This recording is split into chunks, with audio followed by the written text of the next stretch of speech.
Hello Babu bhai, രാവിലെ എന്തെന്നാണ് പരിപാടി?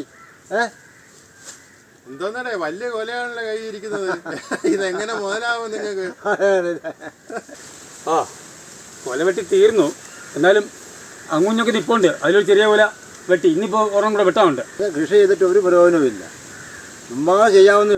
ഞാനിപ്പോൾ വെട്ടി വെച്ച കൊല ചന്തയിൽ കൊണ്ടുപോയിട്ട് അവിടെ വേണ്ട ആർക്കും മാറ്റി വെച്ചിട്ടുണ്ട്. അവർ പറയുന്ന ഈ കൊല വയ്ക്കാൻ പറ്റത്തില്ല. ഒരു കൊല 12-14 കിലോ ഉണ്ട്. എന്ത് ചെയ്യാൻ എടുക്കുന്നില്ല ആർക്കും വേണ്ട. 10-15 കിലോ വരുന്ന കൊല വെറും 150 രൂപയ്ക്ക് 200 രൂപയ്ക്ക് കൊടുക്കുക. അല്ലെങ്കിൽ 4 കിലോ വെറും 100 രൂപ. അപ്പോൾ എന്ത് ചെയ്യാൻ പറ്റും? അപ്പോൾ ഇപ്പോൾ 8 കിലോ 100 രൂപ എന്ന് പറയുന്നത് 100% സത്യമായ കാര്യമാണ്.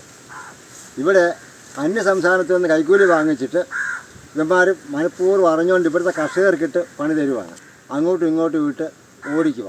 ഇതാണ് ഇവന്മാരുടെ പണി. ഇവിടെ കൃഷിയൊന്നും നടക്കില്ല. അതുകൊണ്ട് ചുമ്മാ തരിശായ എത്രയോ ഭൂമി ഇവിടെ കിടക്കുന്നതെന്ന് അറിയാം. ആരെങ്കിലും ഒരു 10 മൂട് പരിച്ചീനി വയ്ക്കുകയാണെങ്കിൽ ഉടനെ പറയും, അതൊന്നും പാടില്ല, ഇവിടെ അതൊന്നും പാടില്ല, കരകൃഷി പാടില്ല.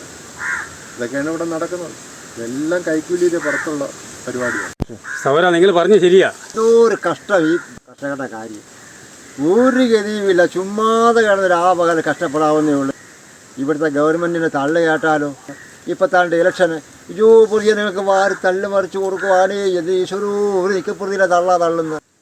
അല്ല മാഷേ, ഈ വളമൊക്കെ സബ്സിഡിയൊക്കെ കൊടുക്കുന്നുണ്ടല്ലോ, നിങ്ങൾക്കൊന്നും അതൊന്നും കിട്ടൂലേ? എന്ത് സബ്സിഡി? ആർക്ക് സബ്സിഡി ഉണ്ടെന്നായി പറയുന്നത്? പക്ഷെ കൊടുക്കുന്നുണ്ട്. ആമ്പിള്ളേർക്ക്, കഴിവുള്ളവന്, സാമ്പത്തികമുള്ളവന്, ഏക്കറിന് ഭൂമിയുള്ളവന് അവന് കൊടുക്കുന്നുണ്ട്. അവനത് വാങ്ങിച്ച് മറുവിലയ്ക്ക് വിൽക്കുന്നുമുണ്ട്. അതൊക്കെ നമുക്കറിയാം. അത് തന്നെയാണോ ഇവിടെ സർക്കാർ ഇങ്ങനെ കൊടുക്കുക എന്നിട്ട് അഴിക്കുന്നല്ലോ. ഈ പാവപ്പെട്ട ആർക്കെങ്കിലും ഇത് എത്ര ചെറ്റ കുടിലില്ല, മഴ പെയ്താൽ നനഞ്ഞ് കുതിർന്ന് ഓരോ കുഞ്ഞുങ്ങളെയും കൊണ്ട് തള്ളമാരും തന്നമാരും കഴിയുന്നത്. ആ പാവങ്ങൾക്ക് ഒരു വീട് വെച്ച് കൊടുക്കുന്നുണ്ടോ?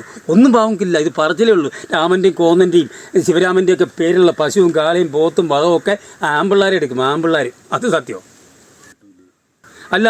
നിങ്ങൾ എങ്ങോട്ട് മാറിയതാ? ഭാവിയിൽ ഞങ്ങൾ എൻ്റെ കൂടെ വന്ന ഇലക്ഷൻ വർക്കാർ അവിടെ ഇപ്പം ഉണ്ട്. അന്ന് ഇലക്ഷൻ വർക്കിന് അവൻ ഇറങ്ങിയിട്ടിറങ്ങിയതാണ്. ഇലക്ഷൻ വർക്കൊക്കെ അല്ല, ചുമ്മാ സമയം കളയാം, അതിനുകൊണ്ട് ഇറങ്ങിയതാണ്. അപ്പോൾ പിന്നെ നിങ്ങൾ കൊലയൊക്കെ വെട്ടിക്കൊണ്ട് നടക്കി. നല്ല ഇലക്ഷനാണ്, ഇറങ്ങി പ്രവർത്തിക്കാൻ നോക്കും. 10 കാശും കിട്ടും. ഫുഡടിച്ച് ചിലവ് കൊടുക്കും. വൈകിട്ട് നല്ല ഞം ആക്കുകയും ചെയ്യാൻ വോട്ടെല്ലാം കിട്ടും. ഫുഡടിക്കാൻ വളമേ. നിങ്ങൾ പറഞ്ഞത് ശരിയാ. ഇലക്ഷൻ വർക്കിന് ഞാൻ കുറേ നടന്ന രാത്രി ഒരു പോലെ കണ്ണുറങ്ങാൻ വീട്ടിൽ പോലും കയറാൻ കുറേ നടന്ന് വാൾപോസ്റ്റ് ഒട്ടി ഒത്തിരി പേർക്ക് വേണ്ടി. തോറ്റവരും ജയിച്ചവരും ഒക്കെ ഉണ്ട്, ധാരാളം പേര്. അവർക്ക് എന്തോ ഉണ്ടേ അവസരം നമുക്ക് തന്നത്. അതെ, ഒരു മീറ്റിങ്ങിന് വിളിക്കുമോ, അല്ലെങ്കിൽ ഒരു നല്ല കാര്യത്തിൽ വിളിക്കുമോ, ഒരു പൊതുവേദിയിൽ വിളിക്കുമോ, ഒരു കസേര തരുമോ? തരത്തില്ല. പാവപ്പെട്ടവൻ കൃഷിക്കാരനാണ്. അവൻ എപ്പോഴും കണ്ടത്തിലും ചെളിയിലൊക്കെ കിടന്നേ പറ്റും. പിന്നെ ആരുടെ കൂടെ പോകേണ്ടത്? ഏതാവൻ്റെ കൂടെ ഇങ്ങനെ വിളിക്കേണ്ടത്? ഏതാൻ്റെ കൂടെ പോയാലും ഇത് തന്നെ ശരി. ഒരു രക്ഷയില്ല സൗര. ഒരു പാർട്ടിയും വിശ്വസിക്കേണ്ടത് നമ്മണ്ട. ഞാൻ കൃഷിക്കാരൻ ഇനിയിപ്പോൾ മാറ്റിയെടുക്കാൻ പാടാം. ഇനിയിപ്പോൾ കൃഷി തന്നെ മുമ്പോട്ട് പോട്ടെ. പക്ഷേ എനിക്ക് പാർട്ടിയും പരമായിട്ട് ഒരു വിശ്വാസവും വരുന്നില്ല. പേരും ചേറ്റത്തിനും കാണിക്കുന്നവന്മാരാ എല്ലാം.